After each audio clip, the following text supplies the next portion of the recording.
The Cost of Discipleship, Radical Sacrifice, Part 2. Welcome back. We just exposed the silence. We saw how the church has become a service station for the soul rather than a boot camp for the kingdom. We saw how the prosperity gospel has created a generation that expects God to serve them. Now, we have to talk about the complexity of daily denial. It is easy to preach faith or love. It is hard to teach the daily, gritty reality of denying oneself. It requires a pastor to challenge the congregation's lifestyle, relationships, and priorities every single week. Most pastors avoid this because it creates conflict. They prefer feel-good sermons that validate the congregation's current life rather than fire sermons that demand they burn it down and start over.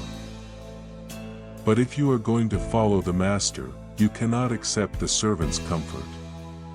Jesus was crystal clear in Luke. Then he said to them all, "If anyone desires to come after me, let him deny himself, and take up his cross daily, and follow me." Luke 9 verse 23. Notice the word daily. This isn't a one-time altar call. It is a continuous, daily execution of the ego. It means saying no to your own desires, your own plans, and your own rights so that God's will can be done. In Matthew, he drives the point home. Then Jesus said to his disciples, "If anyone desires to come after me, let him deny himself, and take up his cross, and follow me. For whoever desires to save his life will lose it, but whoever loses his life for my sake will find it." Matthew 16 verses 24 to 25. This is the radical sacrifice we are discussing today. It is the cost that most churches are afraid to mention, but it is the only cost that actually saves your soul. The strategic opportunity. This is exactly why this channel is needed. I am not here to build a customer base. I am here to build a disciple base. I have the experience. I've lived the journey. I know what it means to surrender. I know what it looks like to lose everything for the gospel, and I know what it looks like to find everything in Christ. I have the skills. As a website designer, graphic artist, and a new video and content producer, I can visually demonstrate the cost of discipleship in a way that text-only sermons cannot. I can show you the grit, the struggle, and the glory. I have the voice. I am unfiltered. I can speak the truth without fear because I am not chasing metrics. I am chasing souls. When I leave this world, I want to hear God tell me, "Good and faithful servant, enter into the joy of the Lord." The church is afraid to tell the truth about the cost because it threatens their social license to operate. But for the few who are truly hungry, it is the only food that sustains. The bottom line, churches don't teach the cost of discipleship because it kills their growth metrics. It filters out the casuals. It filters out the consumers.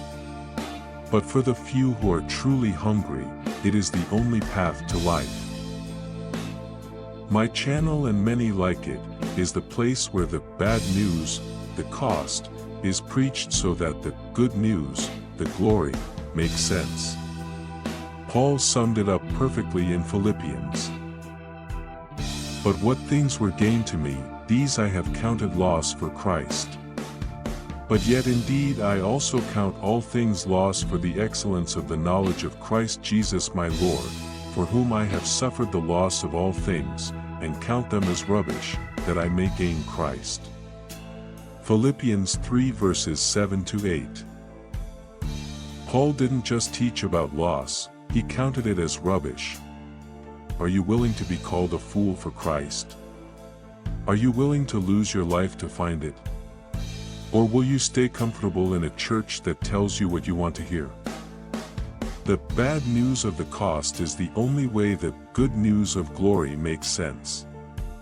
I'm Stephen Scott. This is the cost of discipleship. And this is the only way to live. Thank you for spending this time with me. If this message of wisdom spoke to your heart today, I invite you to like this video. It helps this truth reach others who are lost in the noise. Please subscribe and hit the bell, so you never miss a new survival guide for your journey. We are building a community of truth, and I want you here with us. And if you know someone who is struggling, share this with them. You might just be the one to point them toward the light. I'll see you in the next video. Stay sharp, walking wisely, guard your heart, and walk in the freedom of the cross.